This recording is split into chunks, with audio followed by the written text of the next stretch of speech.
Thank you, Lord. I can't believe it.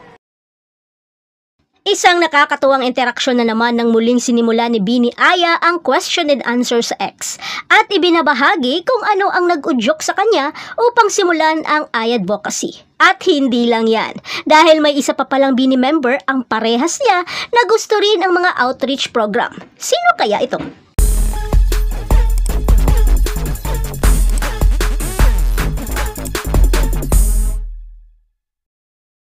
Ang advokasya ay isang espesyal na love club project ni Aya kung saan ginagawa niyang tradisyon ang pagbisita sa iba't ibang komunidad at pasilidad mula Setyembre hanggang Disyembre. Sa kanyang nakaraang post, ipinaliwanag niya na sa panahong ito, ipinapaabot ni Aya ang kanyang pagmamahal, tulong at mga biyaya sa mga tao mula sa iba't ibang antas ng pamumuhay. Pero sa isang Q&A session niya kasama ang mga Bloom sa X noong Huwebes, December 12, ibinahagi ni Aya na nakuha niya ang inspirasyon upang simulan ang advokasya mula sa mga kawanggawa na nakikita niya sa social media. Pagdidiin ni Aya na gusto niyang gawin ang advokasya sa panahon ng Pasko dahil ito ang kanyang paboritong season.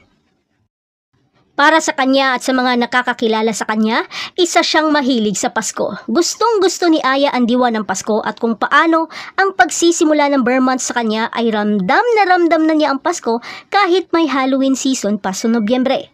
Kaya naisip ni Aya bakit hindi niya simulan ng isang charity bawat buwan simula sa Setyembre hanggang Disyembre at gawin ang kanyang makakaya upang ibahagi ang pakiramdam na ito ng Pasko na lagi niyang nararamdaman tuwing Burr months na. Kaya ganun nagsimula ang Aya Advocacy, kung saan marami ang natuwa at na-inspire. Para kay Aya na sa lahat ng biyaya na natatanggap niya, gusto niyang ibalik ito sa komunidad.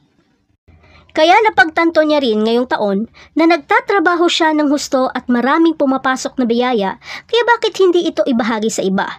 Dahil hindi lang maganda ang magbahagi kaysa tumanggap, pero para kay Aya, nakakatuwa rin ang magbahagi at maglingkod lalo na't ang kanyang love language ay acts of service. Kaya para sa kanya, it's a win-win situation. Dagdag pa nito na maswerte at pinagpala si Aya na may mga kaibigan, mga resources at energy upang gawin ang lahat ng ito, kaya bakit hindi samantalahin ito at lumikha ng isang bagay na maganda dito? Sinimulan ni Aya ang Aya Advocacy ngayong taon sa isang komunidad sa Tondo, sa Maynila noong Setyembre. At sa buwan naman ng Oktubre ay kasama naman ito ang dalawang Bini members na sina Maloy at Colette sa Home of the Aged. At sa Nobyembre naman, pagkatapos sa kanilang 3-day sold-out Grand Biniverse concert, ay agad itong pumunta sa La Union, Alpas upang magbahagi ng blessing sa komunidad at hindi lang yon dahil nagtanim at naglinis rin sila ng dalampasigan. Pero bukod pa dyan ay hindi lamang si Bini Aya ang matagal nang gusto rin gawin ito dahil may isa ring Bini member na malapit rin sa kanya ang gustong mag-charity works. Walang iba kundi ang red hair ng grupo na si Mika Lim. Noon pa man ay gustong-gusto na ni Mika Lim ang charity works. Umiyak nga ito sa isa sa kanyang Kumu Live nang makitang ginawa ng kanyang mga fans ang mag-outreach program sa kanyang birthday. Nag-outreach program kayo. Ito yung gusto kong gawin eh. Pero nito lang taong 2024, talagang nagawa na ni Mika Lim ang makapag-celebrate sa kanyang kaarawan kasama ang mga bata from Tondo na may pamagat na Mika Difference. Isang malaking marka para kay Bini Mika pagkatapos niya magawa ang kanyang pinaka-inaasam-asam na gawin sa kanyang kaarawan.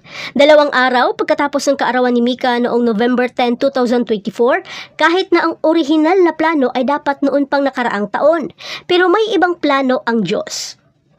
At ang nakaraang mga buwan ay nagdala ng napakaraming magagandang biyaya at meaningful challenges na gustong-gusto niyang paglaanan ng oras at tiyakin na lahat ay tama.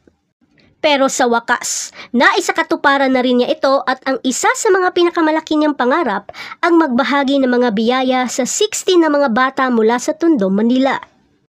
Kasama ang kanyang mga pinakamalapit na kaibigan at ang Team Bini Mika official admins, may mga pa-games, sayaw at nagbahagi ng mga gamit sa paaralan, laruan, grocery at mga regalo. At talaga nga namang napakamalapit ni Mika sa mga bata, halos dumugin ito sa yakap dahil sa kanyang presensya. At hindi lang yan, dahil pati si Jollibee ay napaaga rin ang Pasko nang makita niyang andun din pala si Mika Lim sa mismong party, kaya kahit mascot ay kinilig rin.